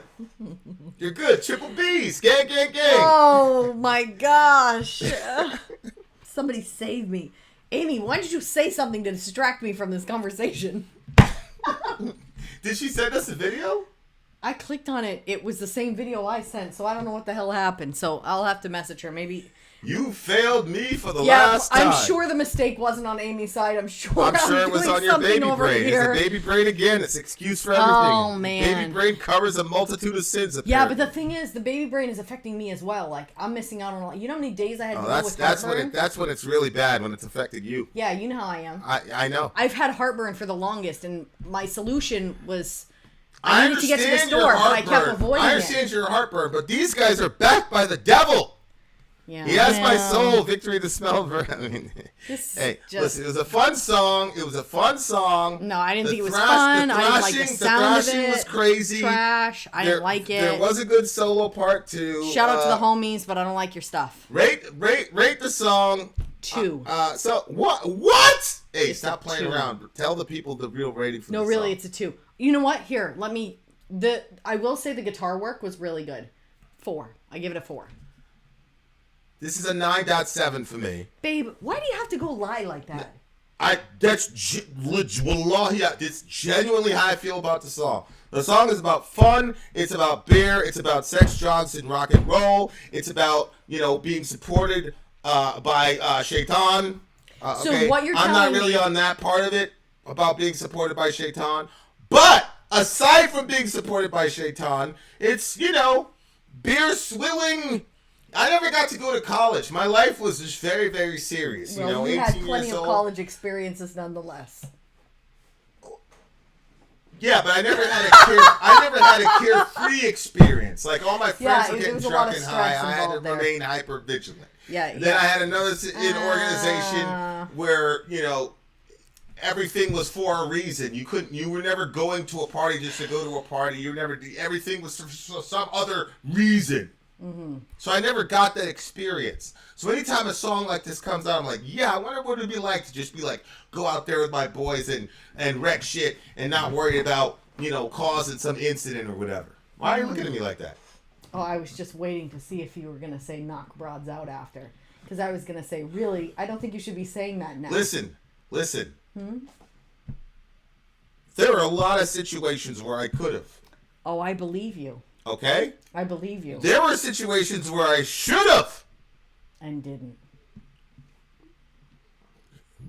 I love my country. I made sacrifices. Okay! What do you rate the song again? I gave it a 4. All right, this is a 9.7. 9.7. Having said that, dear listener, we have one more song. Vin out. Sori out. Gone. All right, guys. We have one more song. Sori rated higher than I'm the Walrus. Dwayne, be outraged. What happened? Revo. Who said what happened? What did Revo, he say? Scroll up. Sori, Revo said Sori something? rated it higher than I am the Walrus. Dwayne, be outraged. Oh, that's true. That is true. What's wrong with you? I thought you said you were in love with this song. You're going to divorce me over it. I didn't say divorce. Oh, separate, right? What did you say? All right. I'm Vin. I'm sorry. If you would like to get your song reviewed, dear listener, there's the filthy capitalist option. As Sori says, $125 gets you straight to the head of the line. You don't have to be a part of the alliance. You don't have to be part of the group. Wait a minute. And the biggest thing is you don't have to wait. You hop, skip, and jump right in front of everybody. $125 gets you there. You do that 3 times, and you get mashed down to the $75 rate for perpetuity. Yes! Also, there is a band review option. So if you've got a band and you're trying to get your band some exposure, hit me up at insori@gmail.com, and I'll show you the details about how to pull You that off. can also jump on Patreon, and there is a option on the tiers to be able to get your band reviewed. Obviously, we can't lie to you, you, so we can't guarantee a positive review. Get what you get. It's just rubbish. Rubbish. Rubbish. That's British for garbage. My favorite is the community option. $1 at the gate gets you in a Patreon. You get to join an alliance. The alliance joins their points together, and that helps determine what songs that we do. The alliances hang out on Discord. Message me on Patreon to get the link. And they do all kinds of other cool things. They do Minecraft, Dungeons and Dragons. Yeah. It's really a community within the community. Anybody can go in the village. Facebook.com/Vin and Sori. There's 160,000+ people on the channel. What's cool about the Discord is that it offers a real opportunity for community connection, friendship, that type of thing. And it's on Discord, so if you're not a Facebook person, it's for you. You start off at $1. Right. Plus you get exclusives. Sori and I are working on a song. So the first 15 seconds of that was on Patreon. Also, at $15 tier and above, when we actually debut the video, they're going to be there live with us. There you are, dear listener. Buy our merch. Buy our merch indeed. A child shall lead them. Buy our merch. Okay. Steven Wilson Routine is up next. This is for the Epic Underground, whose leader is Archero. Shout out to the homie, who's a lucky bastard that's going to be going to see Weird Jim. Weird Al. He's going to see Weird Al. Oh. We just had this conversation. Okay, this was the winner of our... Okay, so again, this is our alliances. And our alliances, you jump on Patreon for as little as $1 and you can join the groups. And then you guys work together to get songs on our playlist. This one was chosen by the group Epic Underground. This was the winner of our Sky's the Limit poll. Ordinarily... What? Kelsey, Crazy Jim. Ordinarily, He babe, got you. have you seen... Are you humiliated? Crazy Jim? Tell the truth. Wait, when did I say Crazy Jim instead of Weird Al? You said Crazy Jim again. I Go did ahead. it on purpose, babe. It was off. Okay, anyway. Have you seen that conversation? It's like one of those, I have to do this. Okay, so it's like one of those things where it's like one of those Dr. Phil, but it's like, you know where the judge is up there and they like publicize these people's things? Yep. Well, the mother's like, well, I can't remember exactly how she says it, but she's like, you know, the baby looks just like him with them crazy eyes. And then like they zoom in on him and his eyes are really crazy, like legit crazy looking. And so that's what it made me think of when I said Crazy Al. Okay, Sky's the Limit poll. Ordinarily, we have certain parameters for songs that can be substituted in our alliance, such as being in a metal genre, not mainstream, and usually only bands you have never reacted to before. For this poll, we threw the doors wide open and said literally anything goes. The result was the song Routine by Steven Wilson. This is Wilson's solo project. He is the founder of the band Porcupine Tree, which you have reacted to a few times before. We have linked a lyric video so that you cannot get blocked, but we do recommend watching the official video on the side. Here is the official, which we are going to play definitely on the side. No, we're not. We're going to play the actual official video. Okay. If we get blocked, you guys know the drill if we get blocked, but one of our folks said that we really needed to see the official, so here we are. Here we are, dear listener. Steven Wilson, Routine. Ready? Ready. Go! Don't make them... Yeah, leave it. What do I do with all the children's clothes? Such tiny things, and still smell of them. And the footprints in the hallway hung to my knees. Scrub them away. Get the lyrics somewhere.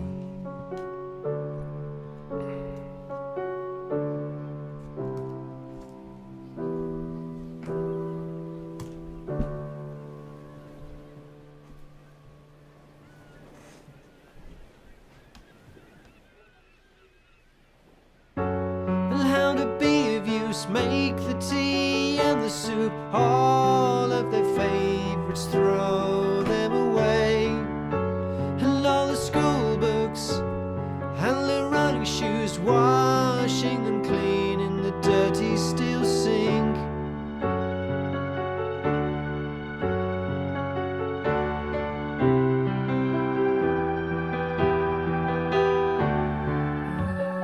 Routine keeps me alive. me pass the time, concentrates my mind, helps me to sleep.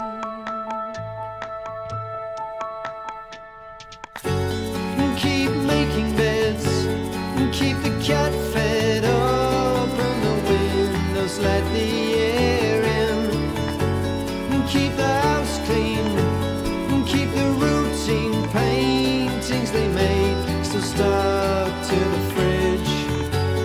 La da da la da da la da da la la da la da la da da.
washing, keep scrubbing long until the dark comes to bruise the sky, deep in there to love.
and most beautiful morning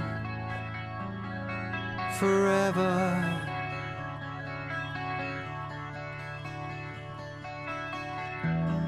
Like the ones from far off away.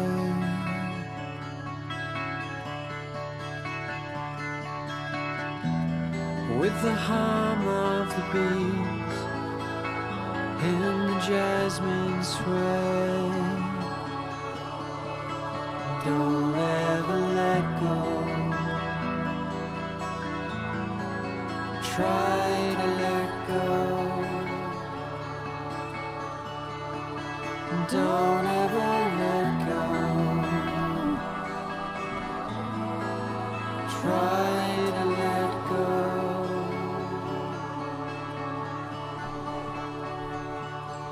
Don't ever.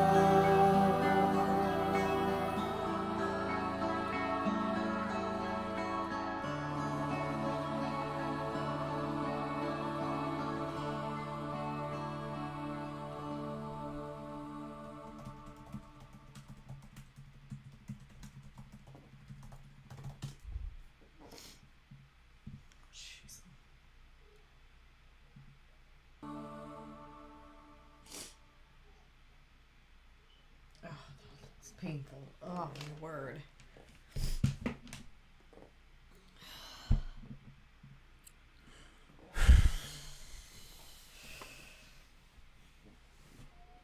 Are we unblocked? Shit. Dude, that hurt.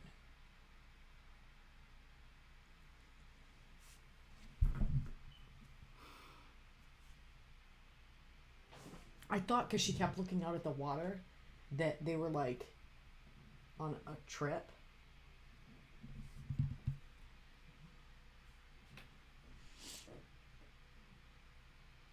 Yeah.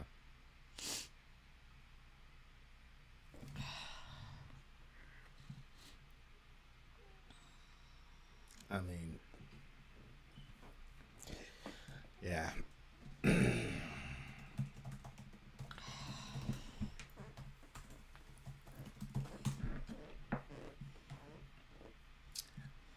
Yeah, I mean,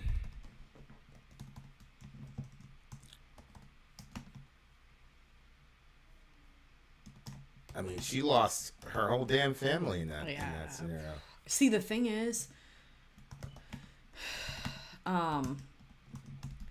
when I hear situations like that, it makes me think of like Job.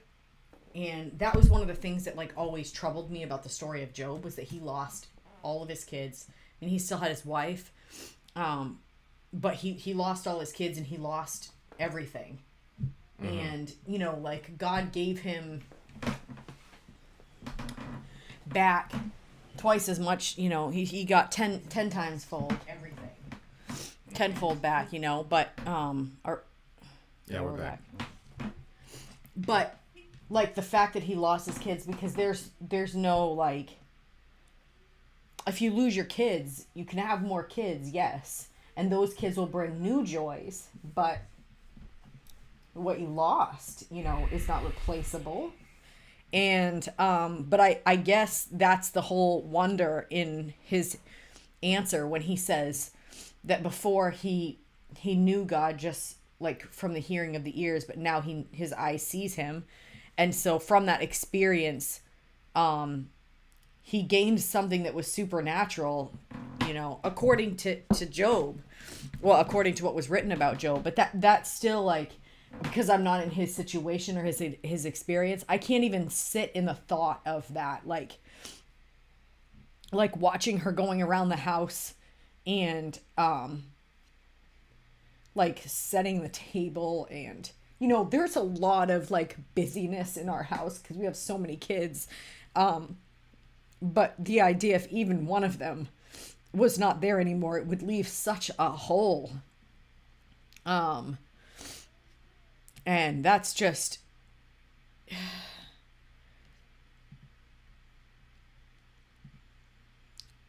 I don't think too much about when I find out about the school shootings and stuff, like I'll think about it for a little bit and then I stop.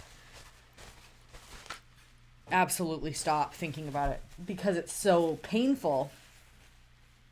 Because these parents can never move past that. Like, it's always going to be. And my heart breaks for them.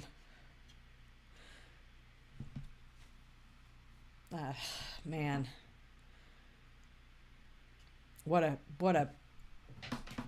And they did this video very well.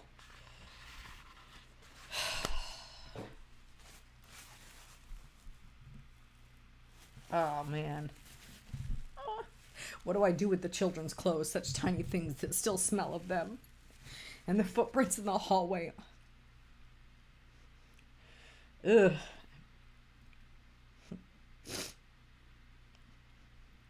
It's just,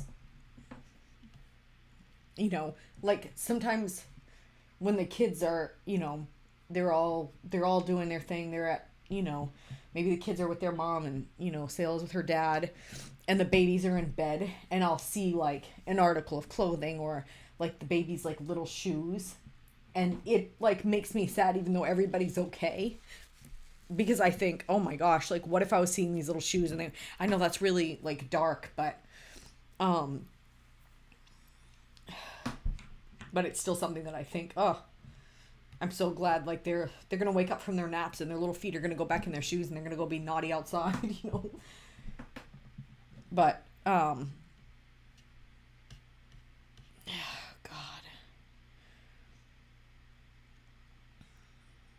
I honestly don't know how people survive these situations. Like if you don't have more kids, like if she lost everyone, you know, I don't know how people make it. And I know that's not the most religious answer or thought.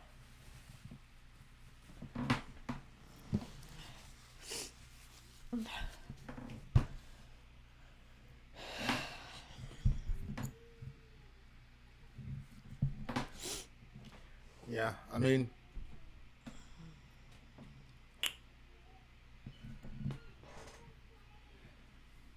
you know, I'm purposely not entering into the song at all because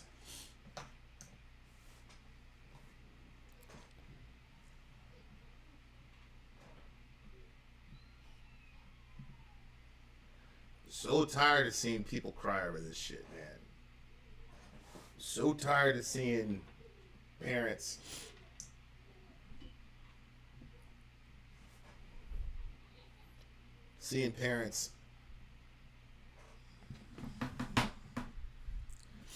this shit is the most unnatural shit of all time to bury your child.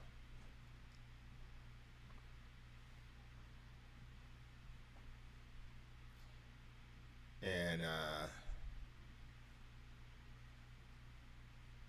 our senators went on vacation the day after all those kids died. They did? Like,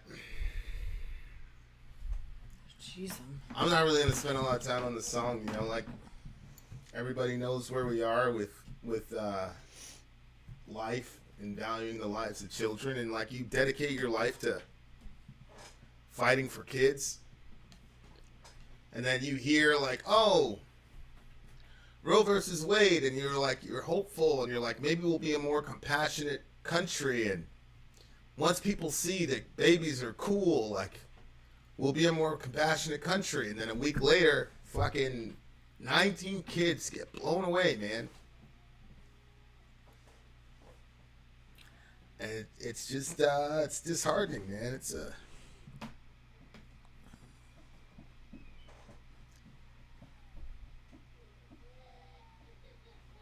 I don't know how much, you know,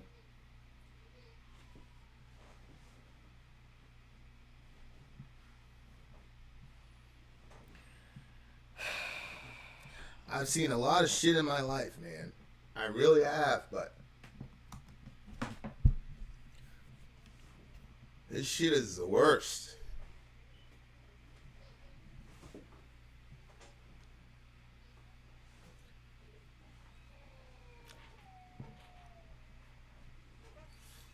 And it's fucked up because they picked this song before, you know, but statistically, here we are, you know. Mm-hmm. Mm-hmm. I don't know, man. It just like we're just everybody gets over this shit so quick. I don't think You gotta work. You gotta whatever. But I don't know, man.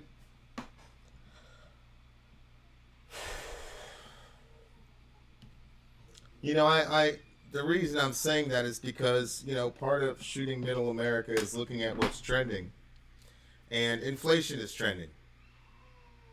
The kids in Uvalde are not trending at the top. It's inflation. And I understand life has to go on, man. I get it. But, you know, I don't want to be part. I'm not saying anything like, I just don't want to be part of this anymore, man.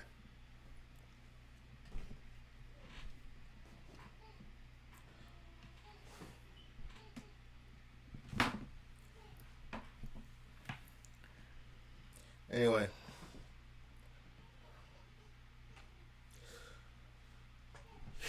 They did a really good job on this. Like, when you lose track of the entire way that the music, the lyrics, like everything, and even visually what they did, like, I completely lost track of all of it because all I was doing was feeling the situation. And I think that's a really, really well done song. But I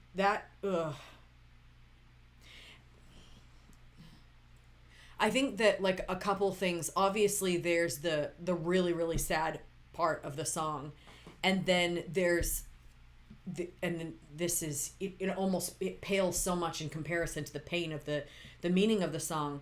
But, you know, the way that they kind of wrote it up, they said that the protagonist, apparently about a woman who lost her 2 children and her husband in a school shooting, and the song describes how this woman's routine was what kept her anchor to the world. And then it says the song explores her inability to cope with the loss. As a result, she continues her routine because she has no purpose other than to be a mother. So she continues to do all her tasks on repeat for fear of having to face what comes next in life. And I think that there are whole groups of women who kind of lose themselves in a motherhood, and they lose track of who they are. And I think that's part of the reason why it's good for people to be in a community is when we, like, I think about that a lot, like, that if you only have certain people, if something happens, like, you have nobody else, and that's a really difficult place to be. That's all good, but to be honest with you, if I lost all you guys, there's no fucking community on the fucking that would save me. I hear what you're saying, but to me, it's all bullshit, man. Like, we're expecting these parents to just fucking just go on, man, because it's America. Like, really, the more I keep thinking, the more and more this stuff keeps happening, the more, like, I guess, like, anxious I get about that we need Medicare for all. Yeah, something's got to change, man. But I don't know. Don't worry. Give it a week. Give it a week. We'll all be talking about fucking inflation and gas prices. And like I said, man, people got to live. You know, I get it. And I love my country like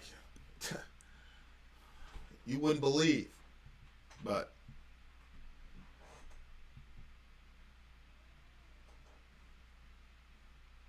we're supposed to be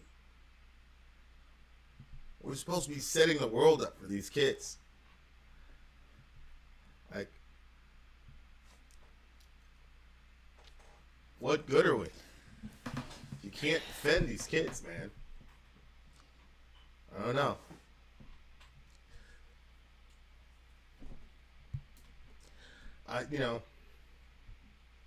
it's easy for me to say all these platitudes. I got all my kids here, bro. I talk about God and suffering and blah, blah, blah, but I have all my fucking kids. I got 6, 7 of them. A lot of these people have one kid, man. One kid. That's true. And it's just like that for no fucking reason. I don't know. I'm just sick of it. I don't understand. Everybody Tracy. just like walks around. I didn't see that at the end. She said she has community, but she hides all the cards, and at the end she starts to read them. Ugh. Yeah. All right. Well, I'm done with this, so. Every time I sign out, I tell you guys, man, anywhere you have to go, get the fuck in and get the fuck out. Don't be paranoid, but be aware of your surroundings. Fucking know what you're going to get in and get the fuck out. Is that what you were saying? I had no fucking clue what you were saying the other night. Okay. Yeah, we got to play this like we're in Egypt in 2017. Because it's America in 2022. So, and look, I'm not blaming anybody. I'm not blaming any lobby. I'm not pointing the finger at any politician. We're all Americans. It's my fault. It's everybody's fault, and we gotta fix it. I don't care about blaming who. But as long as this shit happens and we just move on, it's gonna keep happening. And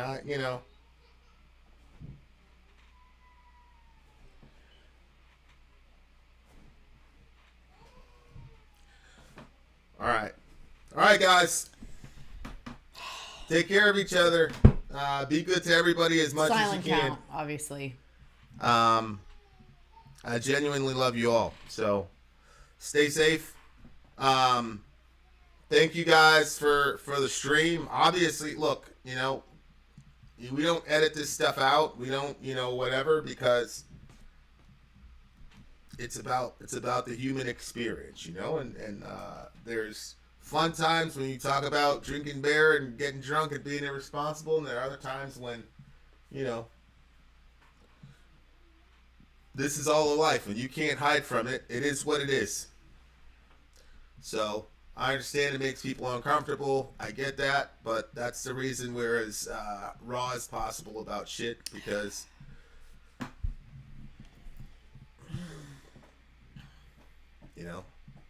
so that's life. So don't feel bad. Don't feel bad that I'm in a bad mood or whatever. I'll get off this and hang out with Sori and play Fortnite and do some push-ups. I'll be okay. And Marie, I'm glad you were here. And you know why. So we'll see them all again. I know we'll see them all again, but